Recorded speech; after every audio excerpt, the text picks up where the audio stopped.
నామానికి మహిమ కలుగును గాక. హల్లెలూయా. చెప్దాం గట్టిగా, హల్లెలూయా. రెండు చేతులతో చెప్దాం, హల్లెలూయా. గట్టి చెప్దాం, హల్లెలూయా, హల్లెలూయా. కూర్చుందాం, దయచేసి కూర్చుందాం. దేవుని వాక్యాన్ని విందాం కొన్ని నిమిషాలు. లూకా సువార్త పరిశుద్ధ గ్రంథంలో నుంచి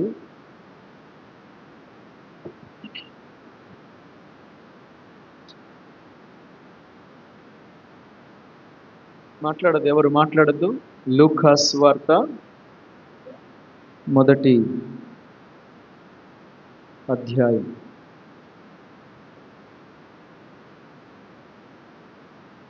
లూకా సువార్త మొదటి అధ్యాయం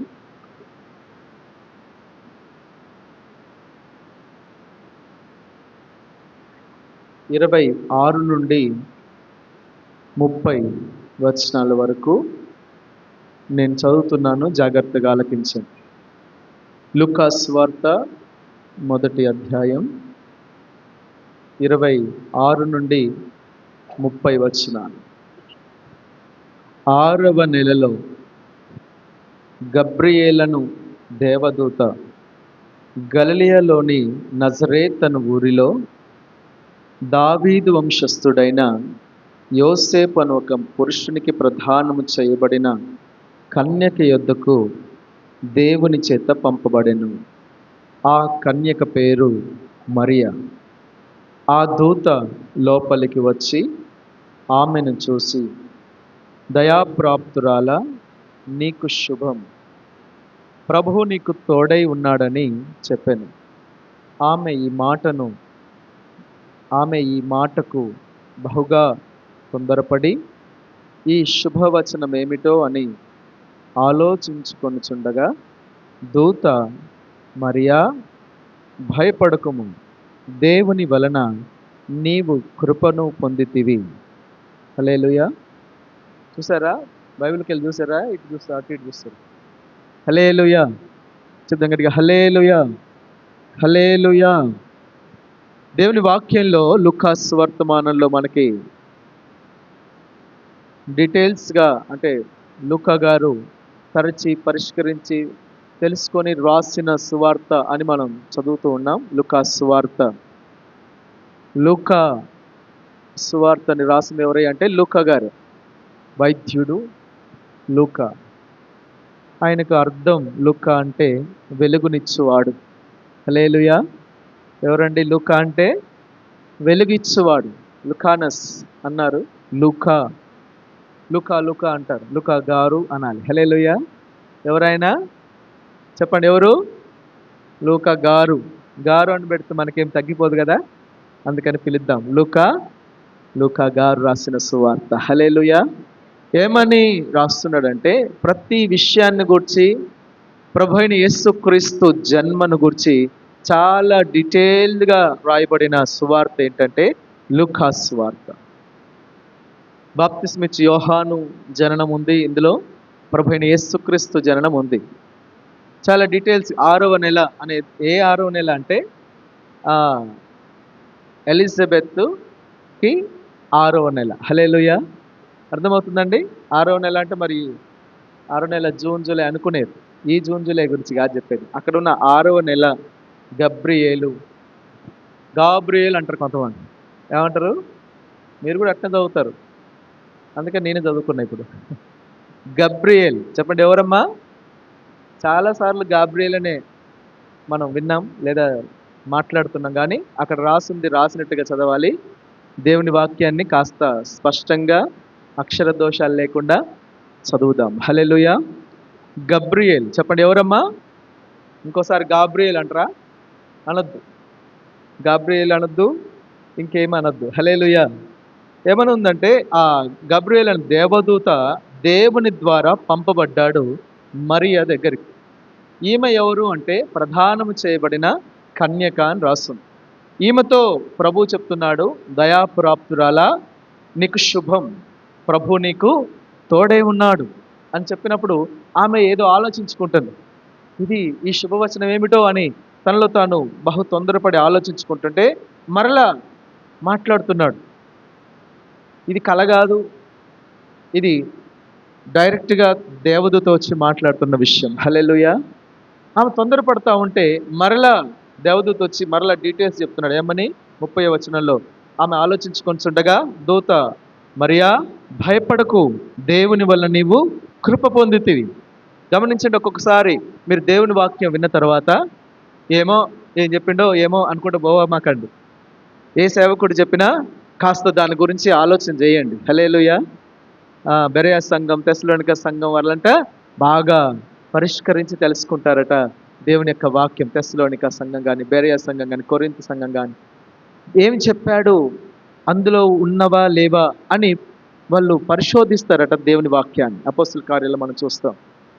గబ్రియల్ అని దేవదూత వచ్చి ఒక విషయం చెప్పిపోగానే మరియా గారు ఏం చేస్తున్నారంటే ఆలోచించుకుంటుంది దాని గురించి. ఏంటా ఈ విషయం, ఏంటా? దేవుని వాక్యం మీ దగ్గరికి వచ్చినప్పుడు మీరేం చేయాలమ్మా?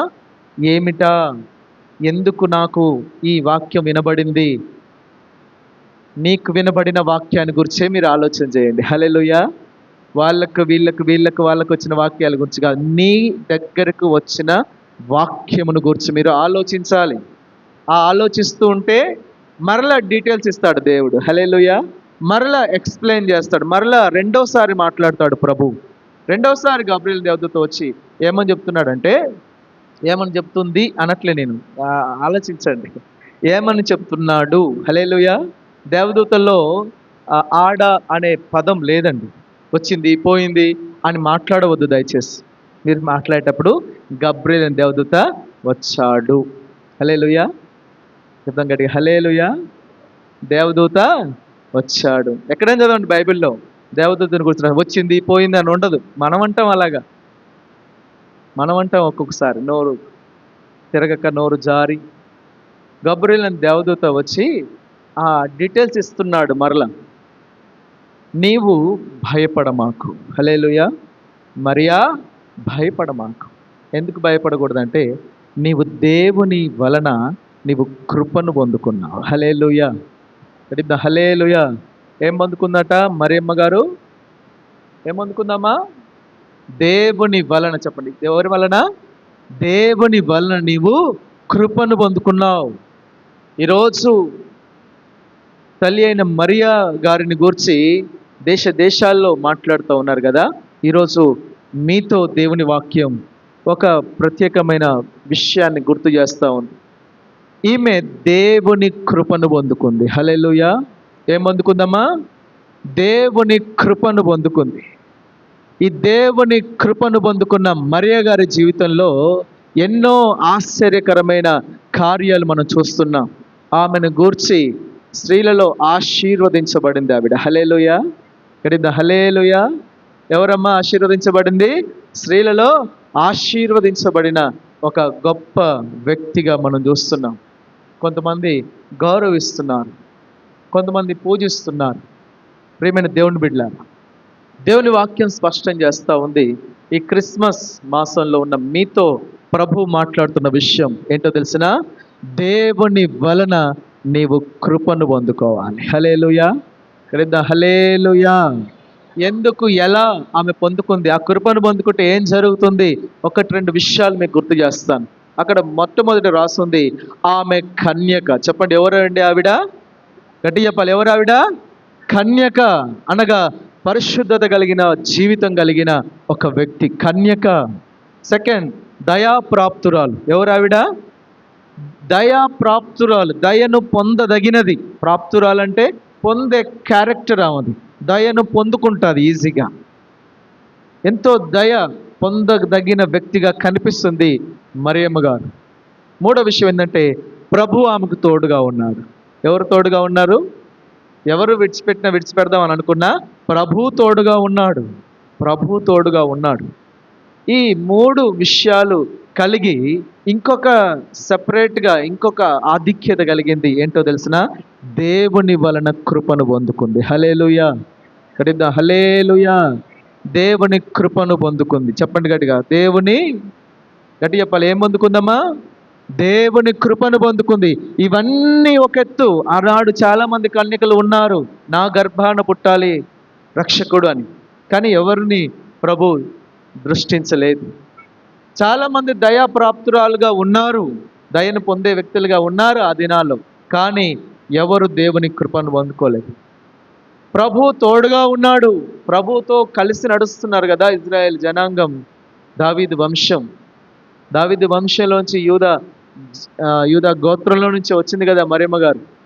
చాలామంది వెయిట్ చేస్తున్నారు. కానీ ఈ 4 విషయాలు కలిగింది మాత్రం, ఈ 3 విషయాలు కలిగి 4వ విషయాన్ని కూడా ఎక్కువ ఏమంటారు, ఎక్స్ట్రా క్వాలిఫికేషన్ అంటారు, ఎక్కువ అర్హత, ఆధిక్యత ఏంటో తెలిసిన, ఎక్కువ దేవుని వలన కృపను పొందుకుంది ఆవిడ. హల్లెలూయా. గడిద్దాం హల్లెలూయా, గడిద్దాం హల్లెలూయా. ఈ క్రిస్మస్లు స్టార్ట్ అయిపోయినాయి, ఎక్కడెక్కడెక్కడెక్కడో చూస్తూ ఉన్నాం, క్రిస్మస్ ఆరాధన చూస్తున్నాం. ఒకే ఒకటి నేను చెప్పగలుగుతున్నాను, మరియమ్మ గారు దేవుని కృపను పొందుకుంది కాబట్టి ఆమె గర్భంలోనికి ప్రభు అయిన యేసు క్రీస్తు వారు వచ్చారు. హల్లెలూయా. దేవుని కృపను పొందుకున్న ఒక వ్యక్తి ఏం చేస్తుందో తెలిసిన, రక్షకుడైన దేవుణ్ణి ఈ లోకానికి పరిచయం చేసింది. హల్లెలూయా, హల్లెలూయా. ఈరోజు నీవు ఇటువంటి స్థాయిలోనికి నువ్వు రాగలుగుతున్నావా? ఆనాడేమో జరిగిపోయిందండి కాదు, ఈనాడు ప్రభుని అడుగుతున్నాడు, దేవుని వలన నీవు కూడా కృపను పొందుకోవచ్చు. హల్లెలూయా. దేవుని వలన నువ్వు కృపను పొందుకుంటే నువ్వు చేసే విషయం ఏంటో తెలిసిన, ఆ రక్షకుడైన ఆ దేవుని, ఆ ప్రభువుని నీతో పాటు నివసిస్తున్న నీ జనాంగానికి, నీ బంధువులకి, నీ రక్త సంబంధికులకి, నీతో పాటు నివసిస్తున్న ప్రజలందరికీ నువ్వు పరిచయం చేస్తావు. హల్లెలూయా. నువ్వు చూపిస్తావు.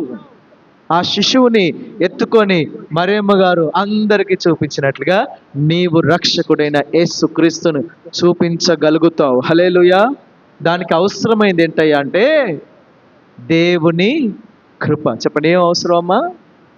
డబ్బులుంటే సరిపోదు, బట్టలుంటే సరిపోదు, మంచి మంచి బంగ్లాలుంటే సరిపోదు, ఆస్తులు అంతస్తులుంటే సరిపోదు. దేవుని కృపను కొరకు మనం ప్రార్థన చేయాలి. హల్లెలూయా. దేవుని కృపతో బైబిల్ గ్రంథంలో అపోస్తలుడైన పౌలు గారు అంటాడు, ఎన్నో ఎన్నో అర్హతల గురించి చెబుతూ నేనేమై ఉన్నానో అది దేవుని కృప వల్లనే అయి ఉన్నానని చెప్పాడండి. హల్లెలూయా. అవునా కదా? అంతేనా? ఇంకా ఏమైనా చెప్పాడు? నేనేమై ఉన్నానో అది నా గొప్పతనం కాదు, నా చదువు కాదు, నా సాక్ష్యం కాదు, నా పరిశుద్ధత కాదు, నాకు సంబంధించింది కాదు, అది దేవుని కృప వలన.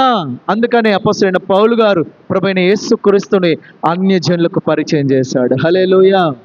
చెప్తాం గట్టిగా హల్లెలూయా. పేతురు గారు, యోహాను గారు, యాకోబు గారు యూదులలోనే, యెరూషలేములోనే సాక్ష్యం చెప్తే అపోస్తలుడైన పౌలు గారు రోమా దాకా వెళ్ళాడండి, అన్యజనుల దాకా వెళ్ళాడు. కారణం, అతడు దేవుని కృపను పొందుకున్నాడు. హల్లెలూయా. ఈరోజు నీవు కూడా దేవుని కృపకు పాత్రుడవే. నేను కృప పొందుకున్నానండి అంటే నోటితో చెప్తే సరిపోదు. నువ్వు కృపను పొందుకున్న వ్యక్తివైతే నువ్వు చేసే పని ఏంటంటే రక్షకుడైన యేసుక్రీస్తు ప్రభువుని నీవు నీ హృదయంలో మోసుకుంటూ వెళ్ళాలి. హల్లెలూయా. కన్యక మరియ గారు ఏం చేశారంటే తన గర్భాన మోసారు, కానీ మనం మన హృదయంలో మోసుకుంటూ వెళ్ళాలి. మన హృదయంలో మోసుకుంటూ వెళ్ళాలి. ఆ రక్షకుడిని చూపించాలి. భయపడవద్దు అని చెప్పాలి ఈ లోకానికి. హల్లెలూయా. ఈ లోకం భయపడిపోతా ఉంది, ఈ లోకం నాశనంలోనికి వెళ్తా ఉంది. దేవుని వలన నువ్వు కృపను పొందుకొని ఈ మధ్యాహ్న కాల సమయం రక్షకుడైన దేవుని ఈ లోకానికి పరిచయం చేయాలి. హల్లెలూయా. చెప్తాం గట్టిగా హల్లెలూయా, హల్లెలూయా, హల్లెలూయా. అది మరియమ్మ గారికి మాత్రమే కాదు, అది నీకు కూడా, అది నాకు కూడా. దేవుని వలన నీవు కృపను పొందుకుని, నేను కృపను పొందుకున్న వ్యక్తినైతే ఆ రక్షకుడైన దేవుని తీసుకుని వెళ్తా. యేసుక్రీస్తు ప్రభుని గురించి ఎందుకు చెప్పాలి అంటే ఆయన మరుగై ఉండడానికి రాలేదు ఈ లోకానికి. ఆయన గురించి సర్వ జనములలో, సర్వ లోకానికి, సర్వ ప్రజల దగ్గరికి, సర్వ సృష్టికి అన్నాడు కదా, సర్వ సృష్టికి నీవు సువార్తను ప్రకటించాల్సిందే. యేసుక్రీస్తు జననాన్ని గురించి ఆనాడు చెప్పారు. యేసుక్రీస్తు జన్మను గూర్చి ఆనాడు ప్రచారం జరిగింది, ప్రచురించారు. ప్రచార పండుగగా క్రిస్మస్ పండుగ మనం చూస్తున్నాం. ప్రియమైన దేవుని బిడ్డలారా, ఈరోజు దేవుని సన్నిధిలో ఒక ప్రార్థన చేసుకొని వెళ్ళాలి. మీరు వెళ్ళేటప్పుడు, దేవా నేను కూడా నీ కృపను పొందుకొని వెళ్ళాలి ఇక్కడి నుంచి. హల్లెలూయా, చెప్దాం హల్లెలూయా. కృప అంటే అడగగానే వచ్చేది కాదండి, అంత సింపుల్గా దొరికేది కాదండి. దేవుని యందు భయభక్తులు గల వారిని కృప ఆవరించుచున్నది అని ఒక చోట రాసి పెట్టబడింది. చాలా భయభక్తులు కావాలి. కృపని అంటే వెంటనే ఇచ్చేది కాదు, ఒక వస్తువు కాదు అది. ఒకరోజు ఒకడు ప్రార్థన చేస్తూ ఉన్నట్టు మందిరాలకు వచ్చి, ప్రభువా నాకు కృప కావాలి నాయన, నాకు కృపనే ప్రభు, నాకు కృపనే ప్రభు, కృప కృప కృప కృప అని ప్రార్థన చేస్తూ అంటే ఆ పాస్టర్ గారు వచ్చానట, ఎందుకు బాబు అంతగానో ప్రార్థన చేస్తావు, దేవుడు నీకు కృపనిస్తాడులే, ఏం కాదు, వెళ్ళు, నువ్వు ధైర్యంగా వెళ్ళు అని చెప్పి పంపించారు. తెల్లారుజామున వచ్చి మరలా పాస్టర్ గారి దగ్గరికి, ఇంకే కృప అండి, కృప ఎప్పుడో పెళ్లి చేసుకొని పోయిందండి అని చెప్పిందట. కృప ఏం చేసిందట, పెళ్లి చేసుకొని వెళ్ళిపోయిందండి. ఏ కృప కోసం చేసినారు అంటే, ఈ కృప కలిగిన ఒక అమ్మాయి కొరకు ప్రార్థన చేసినట వాడు. ఆ కృప కావాలని రోజు ఏడుస్తున్నాడట. ఈ ఏడుపులు కాదు ఏడవలసింది, హల్లెలూయా. దీని కొరకు కాదు, ఈ లోక సంబంధమైన వాటి కొరకు కాదు నువ్వు దుఃఖపడవలసింది. ప్రియమైన దేవుని బిడ్డలారా, దేవుని కృప కొరకు మనం ఆయన కృపాసనం అని రాసింది కదా, ఆయన యొక్క మందసానికి మరొక పేరు కృపాసనం. కరుణాపీఠం అనబడి ఆయన మందసం దగ్గరికి వచ్చి దేవుని కృప కొరకు మనం అర్థించాలి. హల్లెలూయా, హల్లెలూయా, చెప్తాం గట్టిగా హల్లెలూయా. ఆ కృపను కలిగి ఉంటేనే మన హృదయ అంతరంగాల్లో నుంచి యేసుక్రీస్తు ప్రభుని స్పష్టంగా నీతో పాటు ఉన్న వాళ్ళకి మీరు చూపించగలుగుతారు. లేకపోతే నిన్ను నువ్వు చూపించుకుంటావు.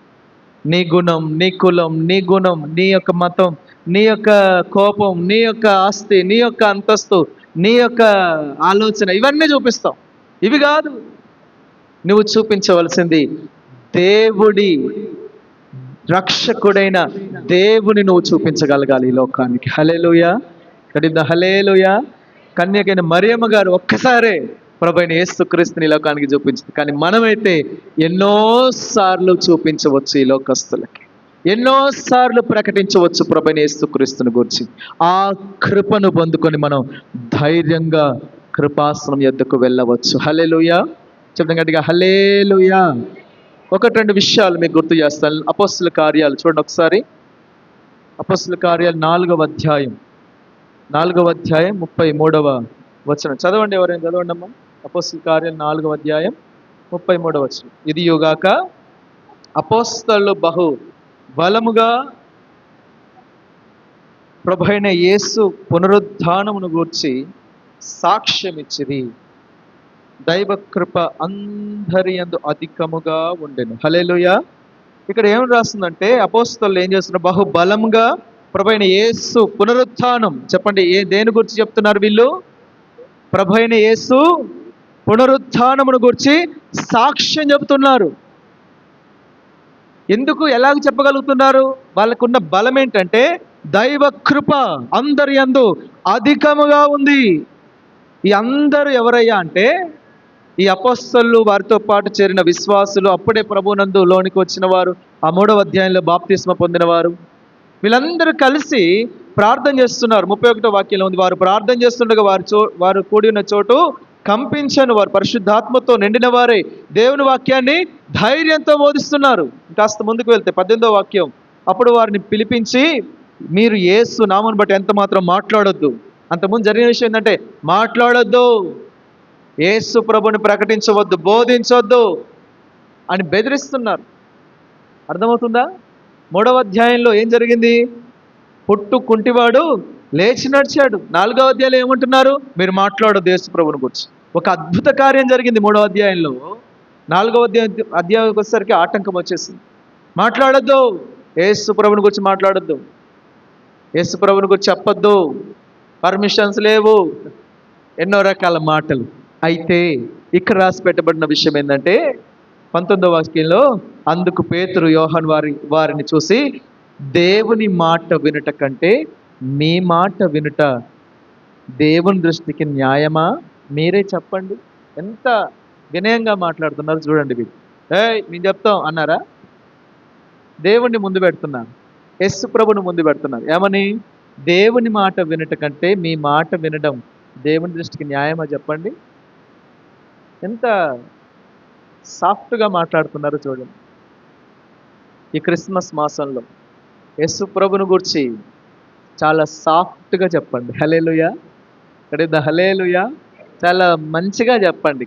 మీ మాట ఉప్పు వేసినట్లుగా అని ఉంది బైబిల్లో, అంతేనమ్మా?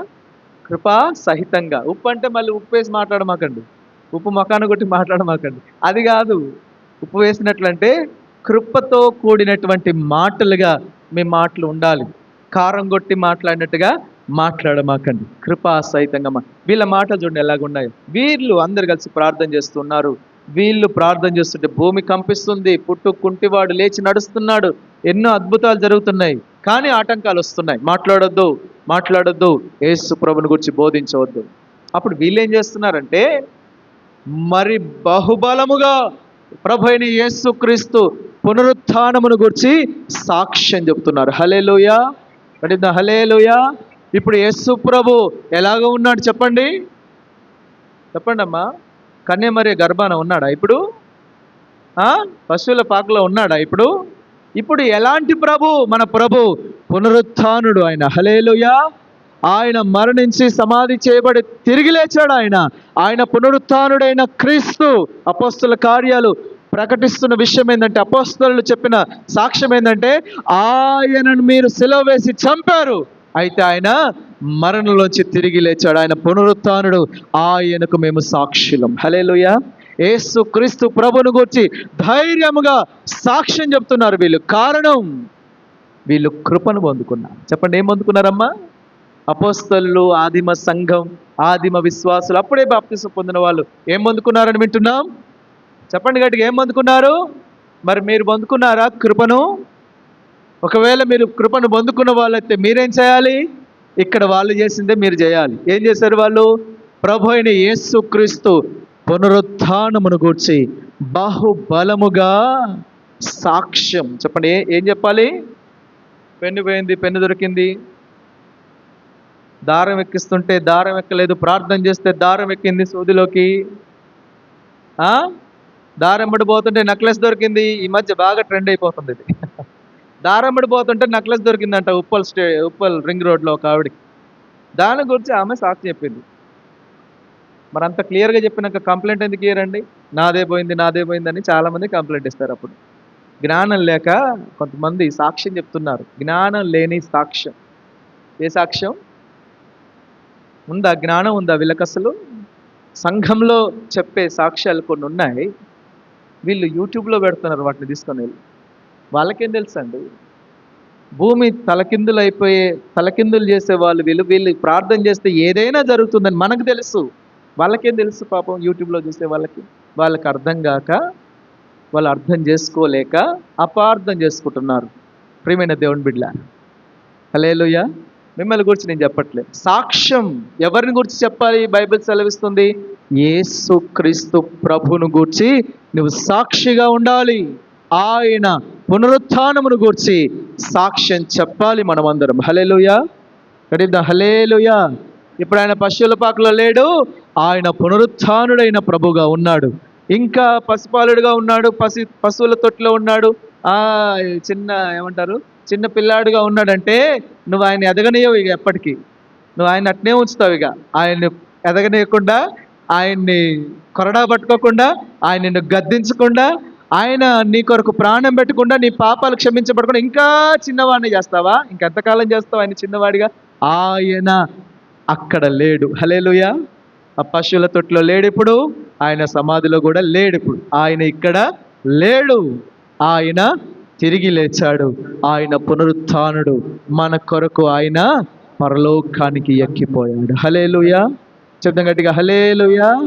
ఆయన ఇంకా పసిపిల్లవాడే అయితే ఆయన గురించి ప్రకటించాల్సిన అవసరం లేదు మనం. ఆయన మరణాన్ని గెలిచి తిరిగి లేచిన పునరుత్థానపు శక్తి, పునరుత్థానుడు ఆయన. ఆయనను గూర్చి నువ్వు సాక్ష్యం చెబితే నీ జీవితానికి పునరుత్థానం ఉంటుంది. హల్లెలూయా. గట్టిద్దాం, హల్లెలూయా. కృపను పొందిన వాళ్ళు చేసే పనులు ఇవన్నీ కూడా. అర్థమవుతుందమ్మా? అర్థమవుతుందా వ్యర్థమవుతుందా? ఎవరు చేసే పనులు ఇవన్నీ? కృపను పొందిన వాళ్ళు. ఆమె ఏం చేస్తుంది? రక్షకుడైన యేసుక్రీస్తుని పరిచయం చేస్తుంది ఈ లోకానికి. మనమేం చేయాలి? మనమేం చేయాలి? పునరుత్థానుడైన ప్రభువైన యేసుక్రీస్తుని గూర్చి సాక్ష్యం చెప్పాలి ఈ లోకానికి. హల్లెలూయా. కటిద్దాం హల్లెలూయా. మరి అలాగ చెబుతున్నామా? సాక్ష్యం మనల్ని గురించే మనం చెప్పుకుంటూ పోతున్నామా?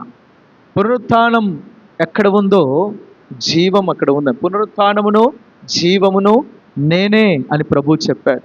ఈ పునరుత్థానమును గూర్చినటువంటి ప్రభువైన యేసుక్రీస్తును గూర్చినటువంటి జ్ఞానం నీలో ఉన్నట్లయితే నువ్వు చెప్పే వాక్యము ద్వారా, నీవు చెప్పే సాక్ష్యము ద్వారా అనేకులు రక్షించబడతారు.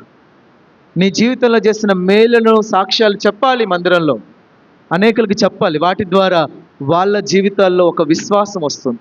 ఏ విశ్వాసం? ప్రభువు కూడా నా జీవితంలో ఈ కార్యం చేయగలడన్న విశ్వాసం వస్తుంది. కానీ ప్రభువు చేసిన కార్యాన్ని గురించి మనం చెప్పకపోతే వాళ్ళ జీవితాలకి రక్షణ లేదు, నిత్య జీవం లేదు. వారి రక్షణలోనికి రావాలంటే ప్రభు అయిన యేసుక్రీస్తును గురించిన సాక్ష్యం ఇంపార్టెంట్, చాలా ప్రాముఖ్యమైనదని గుర్తించాలి. హల్లెలూయా చెప్దాం. హల్లెలూయా, హల్లెలూయా. దేవుని కృపను పొందిన వాళ్ళు ఇగో ఇటువంటి కార్యం చేస్తారండి. మనం చేస్తున్నామా అలాగా? ఊరుకో అంటే ఊరుకుంటున్నామా? వద్దంటే ఆగిపోతున్నామా? మాట్లాడొద్దంటే మాట్లాడకుండా మౌనంగా ఉండిపోతున్నామా? బర్తిమై అంటే తీమై కుమారుడు బర్తిమై కేకలేస్తున్నాడు, ప్రభువా దావీదు కుమారుడా అని కేకలేస్తాడు. దావీదు కుమారుడా నజరేయుడైన యేసు అని కేకలేస్తాడు. పక్కనోడు అంటాడు, ఊరుకో, నోర్మై, చాలు. ఏమంటారమ్మా?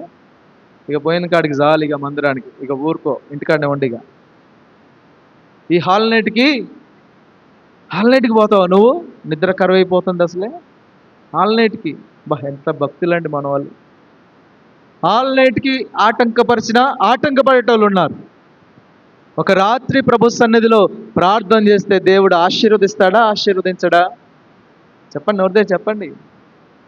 అందరికి తెలుసా మరి ఈ విషయం? మరి ఆశీర్వాదాన్ని ఎందుకు కోల్పోతున్నాం? ఎవరో ఆగమని చెప్పారు. ఎవరు? నీ నిద్ర, నీ శరీరం, నీ యొక్క బిజీ లైఫ్ ఏమని చెప్తుంది? ఆగో. భర్తిమైన గురించి చెప్తేనేమో మీరు బాగా వింటారు, మిమ్మల్ని గురించి చెప్తేనేమో మీకు అర్థం కాదా? అర్థం చేసుకోండి. హల్లెలూయా. ఏదో ఒకటి మీ పక్కనే ఉండి, ఆగో, పోమాకు, దేవుని మందిరానికి పోమాకు, హాల్ నైట్కి పోమాకు, అక్కడికి పోమాకు, ఇక్కడి పోమాకని నిన్ను ఆటంకపరుస్తున్నప్పుడు నువ్వేం చేయాలి? అమ్మా ఏం చేయాలంటే మాట్లాడరు. భర్తిమై ఏం చేసిండో అదే చేయాలి. ఏం చేసిండు ఆయన? వాళ్ళు ఆటంకపరిచిన కొలది, వాళ్ళు ఆగమన్న కొలది మరి ఎక్కువగా కేకలు వేశాడు. హల్లెలూయా. వీళ్ళు మాట్లాడొద్దు, యేసు నామమును బట్టి బోధించొద్దు అని గట్టిగా బెదిరించి కొట్టారండి. కొట్టారు అపోస్తలుల్ని. అపోస్తలు అంటే కాళ్ళు లేని వారు కాళ్ళు ఇచ్చి ఆ మరణం నుంచి తిరిగి లేపి ఎన్నో అద్భుతాలు చేస్తుంటే మనం ఇదే చూస్తున్నాం. కానీ వాళ్ళని కొట్టారు, కొరడాలతో కొట్టారు, బెత్తములతో కొట్టారు, బెదిరించారు. అప్పుడు వాళ్ళు ఏం చేశారంటే యేసు నామం కొరకు ఈ తిట్లు తిన్నందుకు, ఈ దెబ్బలు తిన్నందుకు మహా సంతోషంతో బయటకు వచ్చేసారటండి. హల్లెలూయా. ఏం చేశారట? 5వ అధ్యాయం 41వ వాక్యంలో ఉంది ఈ మాట. ఆ నామము కొరకు అవమానం పొందుటకు పాత్రులమని ఎంచబడినందున వారు దుఃఖపడ్డారని ఉంది అక్కడ. ఏం చేశారట? సంతోషించుచు వెళ్ళిపోయి ప్రతిదినం ఇంటింట మానక బోధిస్తూ యేసే క్రీస్తు. వీళ్ళు ఆగట్లే. వీళ్ళని కొట్టారు, వీళ్ళని తిట్టారు, వీళ్ళని అవమానపరిచారు, గేలి చేశారు, ఎగతాళి చేశారు. కానీ వీళ్ళు ఏం చేశారమ్మా? ముఖం మార్చుకొని, నన్ను తిడుతుంది ఆమె, వాళ్ళు తిడతారు, ముఖం మార్చుకొని ఉన్నారా? లేదు. వీళ్ళు ఏం చేశారంటే సంతోషం. ఎందుకు సంతోషం? ఆ నామం అనగా యేసు నామము కొరకు అవమానం పొందుటకు పాత్రులని ఎంచబడినందున వాళ్ళు సంతోషం. నా నిమిత్తం జనులు మిమ్మల్ని నిందిస్తారు, హింసిస్తారు, అబద్ధముగా చెడ్డ మాటలు మాట్లాడతారు, అప్పుడు మీరు ధన్యులు, మీ బహుమానం అత్యధికమవుతుంది. హల్లెలూయా. యేసు ప్రభు చెప్పాడు ఆల్రెడీ, నా నామం కొరకు నా నిమిత్తం మిమ్మల్ని చెడ్డ మాటలు మాట్లాడతారండి, అయినా మీరేం చేయాలి? బాగా సంతోషపడండి. యేసు ప్రభు ముందే చెప్పాడు కాబట్టి వాళ్ళకి ఏ డౌట్ లేదు. వాళ్ళు తిట్టినా, వాళ్ళు కొట్టినా, వాళ్ళు ఏం చేసినా వీళ్ళు మాత్రం సంతోషముగా ప్రభుని ప్రకటిస్తూ వెళ్ళారు. హల్లెలూయా. చెప్దాం గట్టిగా, హల్లెలూయా. ఆగు, ఊరుకో అన్నప్పుడల్లా ఊరుకోలే భర్త. ఒక్కవేళ కానీ ఊరుకుంటే జరిగేది ఏంటి చెప్పండి? ఒకవేళ నిజంగానే పక్కన వాళ్ళు ఆగమంటున్నారు, నీకు బిజీ లైఫ్లో నువ్వు ఆగిపోతున్నావు, ప్రార్థనకు ఆగిపోతున్నావు, యేసు ప్రభు సన్నిధికి రావడానికి ఆగిపోతున్నావు, సంఘ కార్యక్రమాలు ఆగిపోతున్నావు, జరిగేదేంటి? ఏం జరుగుతుంది తర్వాత? ఆగిపోతే ఏం జరుగుతుంది అమ్మా? ఏం జరుగుతుంది ఆగిపోతే? భర్తమై ఊరుకో అన్నప్పుడు ఊరుకుంటే ఏమైపోయేది? ఈ లైఫ్లో ఎప్పుడు చూసేటోడు కాదు. ఇక అర్థమవుతుందా మీకు చెప్పేది?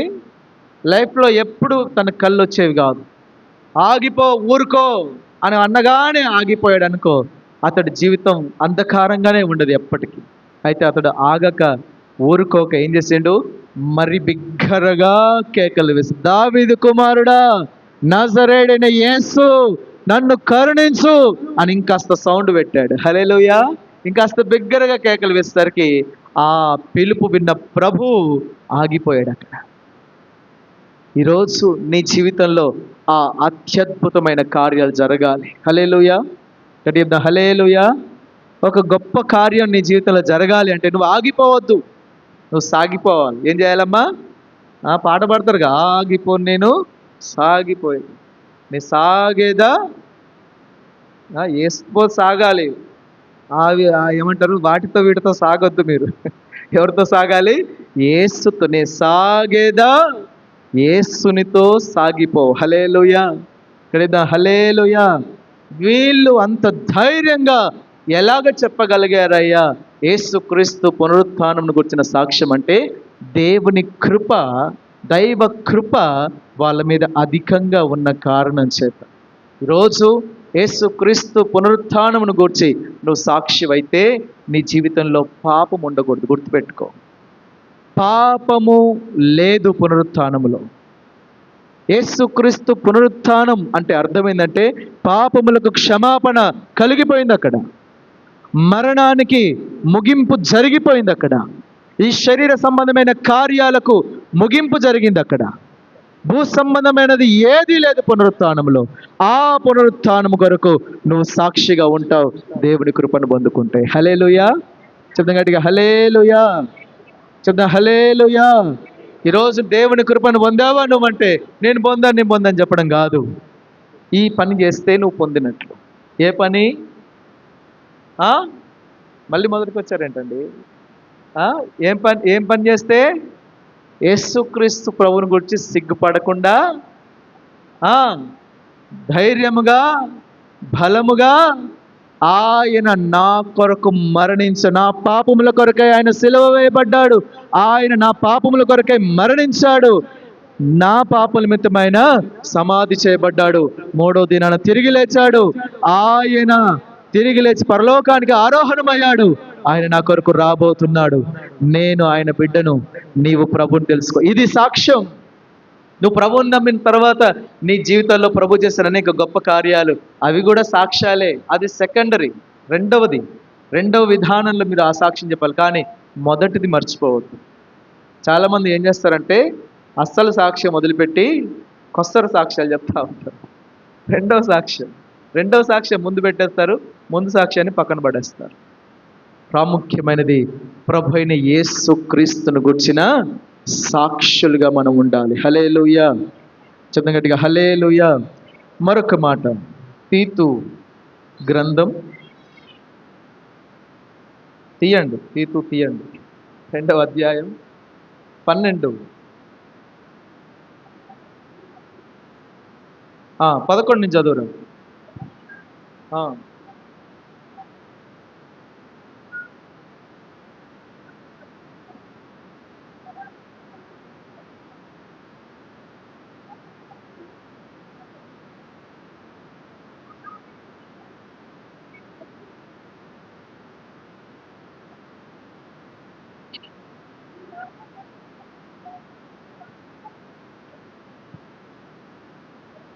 బోధించుచున్నది. చెప్పండి, ఏం చేస్తుంది? అదే మాట చెప్పండి, బోధించుచున్నది. ఏం చేస్తుంది? ఎవరు బోధించేది? హల్లెలూయా. మళ్ళీ మొదటికి పోదాం. ఎక్కడికి? ఏలయనగా సమస్త మనుష్యులకు రక్షణకరమైన దేవుని కృప ప్రత్యక్షమై బోధించుచున్నది. ఇక్కడ ఫుల్ స్టాప్. అక్కడ ప్రత్యక్షమై బోధిస్తుందట. ఏమని బోధిస్తుంది? మనము భక్తిహీనతను, ఇహలోక సంబంధమైన దురాశలను విసర్జించాలి. తర్వాత శుభప్రదమైన నిరీక్షణ నిమిత్తం, అనగా మహాదేవుడు, ఏ దేవుడు? మహాదేవుడు, మన రక్షకుడైన యేసుక్రీస్తు మహిమ యొక్క ప్రత్యక్షత కొరకు ఎదురు చూస్తూ ఉండాలి. ఎదురు చూచుచు ఈ లోకంలో స్వస్థ బుద్ధితో, నీతితో, భక్తితో బ్రతుకుచూ ఉండవలనని మనకు బోధిస్తుంది. ఏం బోధిస్తుంది? కృప. దేవుని కృప. దేవుని కృప బోధిస్తుంది. సరే, నువ్వు చేస్తున్నావా ఇది? మొదటి విషయం ఏం చెప్తుందంటే, రక్షకుడైన యేసుక్రీస్తుని పరిచయం చేయడం. 2, ప్రభు అయిన యేసుక్రీస్తు పునరుత్థానం గురించి సాక్ష్యం చెప్పడం. 3, మహాదేవుడు, మహాఘనుడైన మన ప్రభు అయిన దేవుడు యేసుక్రీస్తు యొక్క మహిమ ప్రత్యక్షత కొరకు మనం ఎదురు చూడాలి. ఏం చేయాలమ్మా? ఎదురు చూడాలి. ఏ నిరీక్షణ ఇది? శుభప్రదమైన ఈ నిరీక్షణతో శృతి చేయబడేనే నా పాడదామా? శుభప్రదమైన ఈ నిరీక్షణతో నా జీవితం నేను యేసుని చూసే. సమాధి చేసేటప్పుడు పాట అనుకోమాకండి, అప్పుడు కూడా పాడతాం, కానీ ఇది ప్రభు రాకడను కూర్చున్న పాట. హల్లెలూయా. నేను యేసుని చూసే సమయం బహు సమీపమాయెనే. శుభప్రదమైన ఈ నిరీక్షణతో శృతి చేయబడేనే నా జీవితం. శుభప్రదమైన ఈ నిరీక్షణతో శృతి చేయ నా హల్లెలూయా. ఏ జీవితం ఇది? శుభప్రదమైన నిరీక్షణతో శృతి. శృతి అంటే వాడు కొడుతున్నాడు, నేను పాడుతున్నాను, అదే శృతి. దాన్ని కలవాలి. ఈ పాట కలవాలి, ఆ ప్యాడ్ కలవాలి. హల్లెలూయా. ఈ రాకడని గూర్చిన విషయం నా జీవితం కలవాలి. ఈ శుభప్రదమైన ఈ నిరీక్షణ నా జీవితం కలుసుకోవాలి. హల్లెలూయా. చెప్పిన గట్టిగా హల్లెలూయా. ఒక నిరీక్షణ, ఒక శుభప్రదమైన నిరీక్షణ కలిగి ఉండాలి. ప్రభువైన యేసుక్రీస్తు రాకడను గూర్చిన ఒక నిరీక్షణ లేని వ్యక్తిగా నువ్వు ఉంటే, యేసు ప్రభు రాకడను గూర్చి మర్చిపోయింది సంఘం చాలా వరకు. రేపేంటి? రేపు 8వ తారీఖు అంటున్నారు. రేపు మనది కాదని చెప్తుంది వాక్యం. హల్లెలూయా. ఒకవేళ ఈ రాత్రి ప్రభు వస్తే నువ్వు ఎక్కడ ఉంటావు? తెస్సలోనిక సంఘస్థులట ఏ పనికి పోవట్లేదట. తెస్సలోనిక సంఘస్థులు ఏం చేస్తున్నారు? రోజు ఏ పనికి పోవట్లే. ఎందుకు పనికి పోవట్లేదు? ఎందుకురా మీరంటే, యేసు ప్రభు వస్తే ఎట్లా? యేసు ప్రభు వస్తే మేము పనికాడు ఉంటే ఎట్లా? అందుకని ఏ పనికి పోము. మేము ఒక దగ్గర కూర్చొని ప్రార్థన చేస్తాం. డబ్బులు ఉన్నాయా? అందరం ఒక దగ్గర వేసుకొని అన్నం తింటాం. ఆకలి అయితే అన్నం తింటాం, ప్రార్థన చేస్తాం. అన్నం తింటాం, ప్రార్థన చేద్దాం. ఒక దగ్గర ఉండి పనికి పోము, మేము ఎక్కడికి పోము. తెస్సలోనిక సంఘస్థులు చేస్తున్న పని ఏంటంటే ఏ పనికి పోవట్లేదండి. ఎన్ని రోజులు వస్తాయండి దాచుకున్న డబ్బులు, పోగేసిన డబ్బులు? ఇప్పుడు అపొస్తలుల కార్యాలు అందరు సమిష్టి డబ్బులను తీసుకొచ్చి ఏం చేశారు? ఒక దగ్గర వేసేసారు. పేతురు గారి కాళ్ళ దగ్గర వేసేసారు. కాళ్ళ దగ్గర ఉండాలి, అవి కాళ్ళ దగ్గర ఉన్నాయి.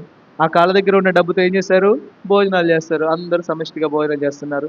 ఇంటికాడ 5 లక్షలున్నా, 1 కోటి రూపాయలున్నా, 10 కోట్లున్నా, అసలు రూపాయి ఇంటికాడ లేకపోయినా ఆడదే అన్నం, వీడదే అన్నం, ఆమె అదే అన్నం, ఈమె అదే అన్నం తింటున్నారు. ఏ అన్నం ఈ అన్నం? ఏ భోజనం ఈ భోజనం? సమిష్టిగా, కమ్యూనిటీగా. కమ్యూనిజం, మంచి కమ్యూనిజం ఎక్కడుందంటే మంచి కమ్యూనిటీలో ఉంది. హల్లెలూయా. Holy community. ఏ కమ్యూనిటీ ఇది? సంఘం. ఏ community? Holy communion. Holy community, పరిశుద్ధ సమానత్వం కలిగిన సంఘం ఈ లోకానికి పరిచయం చేస్తుంది. అయితే ఎంతకాలం వస్తుంది ఇది? కొద్ది కాలమే కదా. అపోస్తలుడైన పౌలు గారి దగ్గరికి ఈ విషయం పోయింది. అయ్యా, ఎవడు పనికి పోవట్లే, అందరు కూర్చొని తింటున్నారు, ప్రార్థన చేస్తున్నారు, తింటున్నారు, ప్రార్థన చేస్తున్నారు, తింటున్నారు. అప్పుడు పౌలు గారు అంటాడు, ప్రభు రాకడిని గురించి మీరు తెలియని వారు కదా, మెలకువగలిగి ఉండండి. మీరు పని చేయండి, పనివాడు జీతానికి పాత్రుడు. మీరు పనికి వెళ్ళండి, మీరు అంత హైరాణ పడాల్సిన అవసరం లే. కానీ ప్రభువును గూర్చిన రాకడిని గురించి మీరు మెలకువగలిగి ఉండండి. హల్లెలూయా. ఆనాటి సంఘానికి ఆయన ఉత్తరం రాస్తుంటాడు. వాళ్ళ యొక్క విశ్వాసం చూడండి ఎలాగుందో. మీకు అది గుర్తు చేయడానికి చెప్తున్నాను. ఏ పనికి పోకుండా రాకడ కొరకు ఎదురు చూసుకుంటూ అలాగనే ఉన్నారండి. ఆ దినం పౌలు గారు అంటాడు, ఇప్పుడే రాదు బాబు ఆ దినం, ఒక టైం వస్తుంది, ఆ టైంలో ఈ సూచక్రియలు నెరవేరుతాయి, అప్పుడు వస్తుందని చెప్పాడు. మరి ఇప్పుడు అవన్నీ నెరవేరుతున్నాయి. హల్లెలూయా. ఇప్పుడు రాకడ అతి సమీపంగా ఉంది. ప్రకటన గ్రంథంలో దాదాపు 13వ అధ్యాయం దాకా వచ్చేసింది ఈ లోకం. హల్లెలూయా. దగ్గరికి వచ్చేసాం, యేసు ప్రభు రాకడ దగ్గరికి వచ్చేసాం. సంఘం ఎత్తబడమే ఉంది.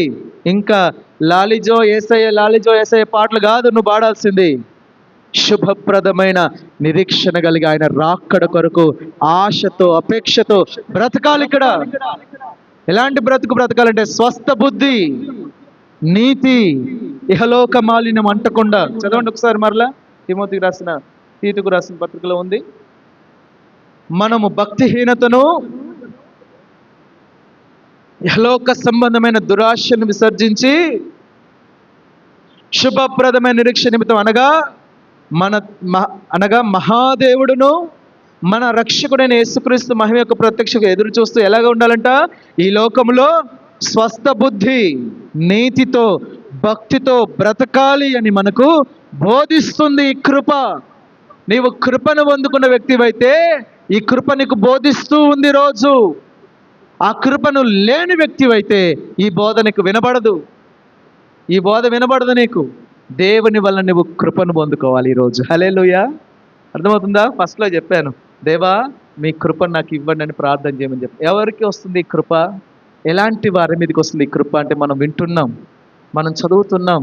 ఇహలోక సంబంధమైనటువంటి దురాశలను విసర్జించిన వారికి, భక్తిహీనతను విసర్జించిన వారికి, ఇహలోక సంబంధమైనటువంటి ఎటువంటి దురాశలైనా నువ్వు విడిచి ఉన్నట్లయితే, స్వస్థ బుద్ధితో, నీతితో, భక్తితో నువ్వు బ్రతకాలని ఆశపడితే, ఇదిగో దేవుని కృప నీకు తోడుగా ఉంది. హల్లెలూయా. మీకు వేరుగా లేదు దేవుని కృప. దేవుని కృప మీకు వేరుగా ఉంటే మీకు రక్షణ లేదు. గుర్తుపెట్టుకో. మీ భక్తితో, మీ శక్తితో, మీ ప్రార్థనతో, మీ యొక్క శక్తితో మీరు రక్షించబడలేరు. దేవుని కృప లేక రక్షణ లేదు. మీరు విశ్వాసము ద్వారా కృప చేతనే రక్షించబడి ఉన్నారు. మరి కృప లేకపోతే ఏమవుతుంది? రక్షణ కూడా దూరం అయిపోతుంది. జాగ్రత్త. అందుకనే ఈరోజు దేవుని వాక్యం నీతో నాతో హెచ్చరిస్తున్న మాట, దేవుని వాక్యం నీతో నాతో మాట్లాడుతున్న మాట, దేవుని కృప కలిగి ఉందాం. హల్లెలూయా. హల్లెలూయా. కన్యక మరియ గారు లాంటి పరిశుద్ధత కలిగి ఉందాం. ఆమె దయాప్రాప్తురాలుగా ఉంది. అటువంటి దయాగుణం కలిగి ఉందాం. హల్లెలూయా. దేవుడు తోడుగా ఉన్నాడు నీకు అని చెప్పారు. దేవుని యొక్క తోడు కలిగిన వ్యక్తులుగా మనం ఉందాం. ప్రభువైన యేసుక్రీస్తుని గురించిన సాక్ష్యం చెప్పారు అపోస్తలులు. సాక్ష్యం చెప్పేవారుగా ఉందాం. ఇహలోక సంబంధమైన దురాశను విసర్జించి రాకడ కొరకు ఎదురు చూసేవారుగా ఉన్నారు. రాకడ కొరకు ఎదురు చూసేవారుగా మనం ఉందాం. హల్లెలూయా. రేపు నీది కాదు అన్నప్పుడు ఈరోజు జీవించే జీవితమే నీ జీవితం. గుర్తుపెట్టుకోండి. రేపు నువ్వు బ్రతకవని డాక్టర్ చెప్పినప్పుడు ఈరోజు బ్రతికే నీ బ్రతుకు. 10 సంవత్సరాల తర్వాత, 50 సంవత్సరాల తర్వాత అని ఆలోచిస్తారు కొంతమంది. వెర్రివాడు. ఈ రాత్రి నీ ప్రాణం అడిగితే ఏం చేస్తావని దేవుడు అడుగుతున్నాడు. రేపు మనది కాదు. చెప్పండి, రేపు మనదేనా? రేపు మంది కాదు, ఈరోజే మంది. కాబట్టి ఈ కృపను కలిగి, దైవ కృపను కలిగి, దేవుని పరిచయం చేస్తూ, దేవుని గురించి సాక్ష్యం చెబుతూ, దేవుని కొరకు ఎదురు చూస్తూ ఆయన రాకడలో ఎత్తబడే గుంపులో మనం ఉందాం. ఈ మాటల్ని ప్రభు మన వినికిడిలో ఆశీర్వదించును గాక. ఆమేన్. మోకరించండి, ప్రార్థన చేసుకుందాం.